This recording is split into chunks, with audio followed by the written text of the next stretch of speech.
வணக்கம் விவசாய உறவுகளே! நம்ம இன்னைக்கு எத பத்தி பார்க்க போறோம்னா, நெல் பயிர்ல களைக்கொல்லி மேலாண்மை பத்தி தான் பார்க்க போறோம். இது போன்ற உங்களுக்கு விவசாய தகவல் உங்களுக்கு வேணும்னா, நம்ம ஆத்தூர் கிச்சடி சம்பா சேனல சப்ஸ்கிரைப் பண்ணிக்கங்க. பெல் பட்டன கிளிக் பண்ணிக்கங்க. வாங்க இப்ப நம்ம வீடியோக்குள்ள போலாம். நம்ம இப்ப பார்க்க போறது வந்து பார்த்தீங்கன்னா, நெல் நடவு முறைக்கான களைக்கொல்லி மேலாண்மை தான். நெல் நடவு முறையில வந்து பார்த்தீங்கன்னா, 2 விதமா களைக்கொல்லி பயன்படுத்தலாம். ஒண்ணு வந்து பார்த்தீங்கன்னா, ப்ரீ எமர்ஜென்சின்னு சொல்லுவாங்க. அதாவது வந்து பார்த்தீங்கன்னா, களைகள் முளைப்பதற்கு முன்பே நம்ம பயன்படுத்தக்கூடிய களைக்கொல்லி. இன்னொன்னு வந்து பார்த்தீங்கன்னா, போஸ்ட் எமர்ஜென்சின்னு சொல்லுவாங்க. இது வந்து பார்த்தீங்கன்னா, களைகள் முளைத்த பின்பு நம்ம மேல வந்து ஸ்ப்ரே பண்றது மூலியமா களைகள கட்டுப்படுத்தக்கூடிய முறை தான். இந்த 2 முறையும் வந்து பார்த்தீங்கன்னா, தமிழகத்தில அதிகமா விவசாயிகள் பின்பற்றக்கூடிய முறையாவும் இருக்கு. இது வந்து பார்த்தீங்கன்னா, நெல் வயல்ல பில்களும் நல்லா கண்ட்ரோலும் பண்ணுது. இந்த 2 முறையும் பயன்படுது நல்லா கண்ட்ரோலும் பண்ணுது. இத பத்தி தான் நம்ம பார்க்க போறோம். நம்ம இப்ப பார்க்க போறது ப்ரீ எமர்ஜென்சி களைக்கொல்லி பத்தி தான் பார்க்க போறோம். அதாவது களைகள் முளைப்பதற்கு முன்பே பயன்படுத்தக்கூடிய களைக்கொல்லி பத்தி தான் பார்க்க போறோம். இதுல 3 களைக்கொல்லிகள் இருக்கு. தமிழக விவசாயிகள் அதையும் பயன்படுத்தி நல்ல ரிசல்ட் எடுத்திருக்காங்க. இதுல வர ஃபர்ஸ்ட்டு களைக்கொல்லின்னு பார்த்தீங்கன்னா, சிஞ்சட்டா கம்பெனில வர ரிப்பீட் ப்ளஸ்ங்கிற களைக்கொல்லி தான். இது வந்து பார்த்தீங்கன்னா, ஒரு ஏக்கருக்கு 600 ml வீதம் பயன்படுத்தலாம். இது வந்து எத்தன நாள்ல பயிர் நட்டதுலேருந்து பயன்படுத்தலாம்னு பார்த்தீங்கன்னா, பயிர் நட்ட நாள்லேருந்து 4 நாள் இடைவெளியில பயன்படுத்தலாம். இந்த 600 ml களைக்கொல்லி வந்து பார்த்தீங்கன்னா, குறிப்பிட்ட அளவு நீர்ல கலந்து, அத வந்து நம்ம வயல்ல தெளிப்பதன் மூலம் வந்து பார்த்தீங்கன்னா, களைகள முளைக்கிறதுக்கு முன்னாடியே நம்ம கண்ட்ரோல் பண்ணிறலாம். இந்த களைக்கொல்லிய பயன்படுத்தும்போது வயல்ல சேறு தெரியாத அளவுக்கு தண்ணி நிப்பாட்டிட்டு, அதுக்கப்புறம் தெளிச்சோம்னா நல்ல ரிசல்ட் இருக்கும். தெளிச்சதுக்கப்புறம் வந்து பார்த்தீங்கன்னா, 1 வாரத்துக்கு அந்த தண்ணி வந்து வெளிய போகாம பார்த்தோம்னா நல்லா கண்ட்ரோல் ஆகும் பில்லு. இதில வந்து எந்த மாரி பில்லாம் வந்து பார்த்தீங்கன்னா கண்ட்ரோல் பண்ணலாம்னு பார்த்தீங்கன்னா, கோரை வகை களைகளும், அகன்ற இலை களைகளும், பில் வகை களைகளும் நல்லாவே கண்ட்ரோல் ஆகும். அடுத்து நம்ம 2வதா பார்க்கக்கூடிய களைக்கொல்லி வந்து பார்த்தீங்கன்னா, கோர்டிவா நிறுவனத்தில வரக்கூடிய கொரியானுங்கிற களைக்கொல்லி தான் பார்க்க போறோம். இது ஒரு ஏக்கருக்கு 800 ml வீதம் பயன்படுத்தலாம். இது வந்து பார்த்தீங்கன்னா, பயிர் நட்டதிலிருந்து 7 நாள் வரையும் பயன்படுத்தக்கூடிய களைக்கொல்லி தான். இந்த களைக்கொல்லி வந்து பார்த்தீங்கன்னா, லிக்யூட்ல இருக்கும். இந்த களைக்கொல்லிய மணல்ல கலந்து வந்து பார்த்தீங்கன்னா, வயல்ல பரவலா விசுறது மூலியமா வந்து பார்த்தீங்கன்னா, களைகள கட்டுப்படுத்தலாம். இந்த களைக்கொல்லி பயன்படுத்தும் போதும், வயல்ல வந்து சேறு தெரியாத அளவுக்கு தண்ணி நிப்பாட்டிட்டு, அதுக்கப்புறம் வந்து பார்த்தீங்கன்னா, இந்த களைக்கொல்லிய மணல்ல கலந்து பரவலா விசுறுனா, நல்ல ரிசல்ட் இருக்கும். இது பயன்படுத்தியதுக்கப்புறம் வந்து பார்த்தீங்கன்னா, 1 வாரத்துக்கு இந்த வயல்லேருந்து தண்ணி வெளிய போகாம பார்த்தோம்னா, நல்லா கண்ட்ரோல் ஆகும்.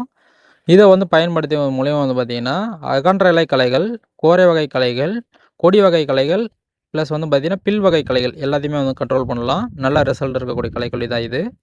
அடுத்து நம்ம பார்க்கக்கூடிய 3வது களைக்கொல்லி என்னன்னு பார்த்தீங்கன்னா, யூபிஎல் கம்பெனியில வரக்கூடிய ஈரோஸ்ங்கிற களைக்கொல்லி பத்தி தான் பார்க்க போறோம்.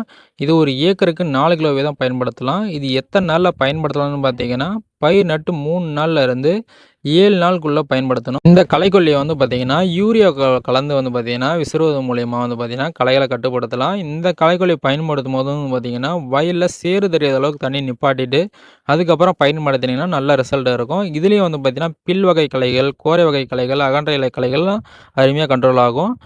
இந்த களைக்கொல்லி வந்து ப்ளஸ் என்னான்னு பார்த்தீங்கன்னா, இது உரத்த கூட கலந்து விசுறதுக்கு ஈஸியா இருக்கிறனால, அதிக விவசாயிகள் வந்து பார்த்தீங்கன்னா, இந்த களைக்கொல்லி அதிகமா பயன்படுத்துவாங்க. இந்த களைக்கொல்லி நல்ல ரிசல்ட் உள்ள களைக்கொல்லி தான். இப்போ பார்த்த எல்லா களைக்கொல்லியும் வந்து பார்த்தீங்கன்னா, களைகள் முளைப்பதற்கு முன்பு வந்து பார்த்தீங்கன்னா, பயன்படுத்தக்கூடிய களைக்கொல்லி இத பத்தி தான் பார்த்தோம்.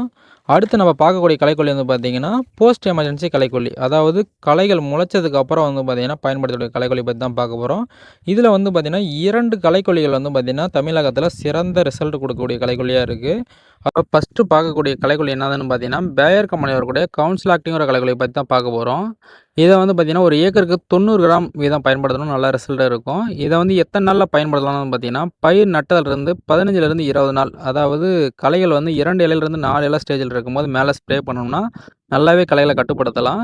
இத பயன்படுத்தும்போது பார்த்தீங்கன்னா, வயல்ல வந்து தண்ணி ஃபுல்லா வடிச்சிட்டு, அதுக்கப்புறம் மேல ஸ்ப்ரே பண்ணோம்னா நல்லாவே ரிசல்ட் இருக்கும்.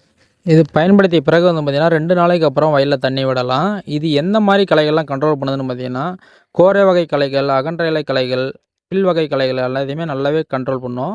இது வந்து பார்த்தீங்கன்னா, தமிழகத்தில அதிக விவசாயிகள் விரும்பி யூஸ் பண்ணக்கூடிய களைக்கொல்லி தான். நல்ல ரிசல்ட் தரக்கூடிய களைக்கொல்லி கவுன்சில் ஆக்டிவ்.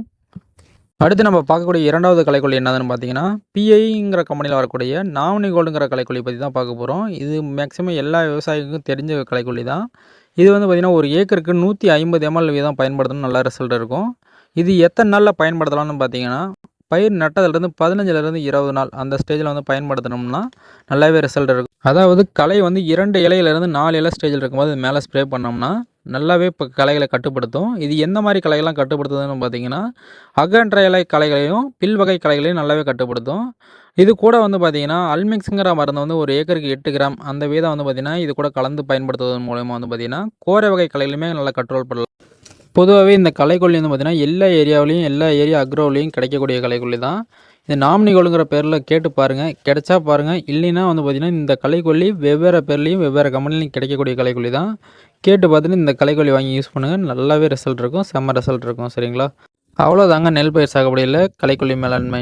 இதில் எதுவும் உங்களுக்கு சந்தேகம் இருந்தால் மறக்காமல் கமெண்ட் பாக்ஸில் போய் கமெண்ட் பண்ணுங்கள்.